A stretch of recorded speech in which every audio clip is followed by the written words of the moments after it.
madaxweynaha Mareykanka Donald Trump ayaa mid maxishoota ugu yeeray wariyaha telefishinka CBS Nora O'Donnell oo uu akhriday waxa ku qornaa warqad bayaan ama manifesto ah oo uu qoray Cole Allen oo habeennimadii Axadda loo qabtay fal lagu tilmaamay isku day dil oo ka dhan ahaa madaxweynaha Mareykanka kadib markii uu ninkani xabado ka riday meelan ka fogeyn goob ay ka dhacaysay xaflad casheeda caanka ah ee wakiil wareedyada aqalka cad.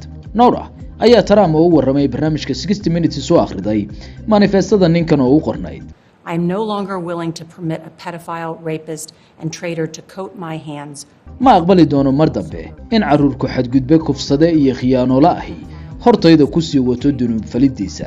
ha ahaatee falcelinta Trump ee fariinta Cole Allen ayaa noqotay mid warbaahintu si weyn u hadal hayso kadib markii uu si caro leh dareen xambaarsan oo uusan waxba la harin ugu jawaabay gabadhan wariyaha ah. Trump oo Nora ugu yeeray mid xishoodka ka tagtay ayaa yiri Well, I was waiting for you to read that because I knew you would, because you're horrible people.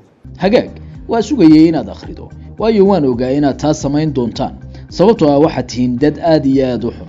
ha wuu qoray taas mase hi kufsade cidna ma kufsan anigu. Oh, do you think he was referring to you? ma waxaad u malaynaysaa inuu adiga kaa waday iga raalli noqo anigu ma faraxumeeyo carruurta waxaad akhriday waxaas liita oo ka yimid qof jiran waxa la ila xiriiriyaa dunuub tirada ka badan oo aanan gelin saaxiibadaada docda kale ayaa ah kuwa ku lugta leh Epstein iyo dambiyada kaleba waxay ahayd inaad ka xishooto akhrinta waxaas waxa tahay mid xishoodka ka fog. You should be ashamed of yourself reading that.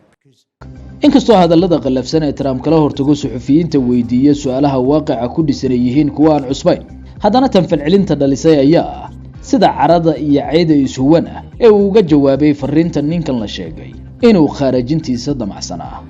Looking at in terms of determining his motive. He had been staying at the hotel.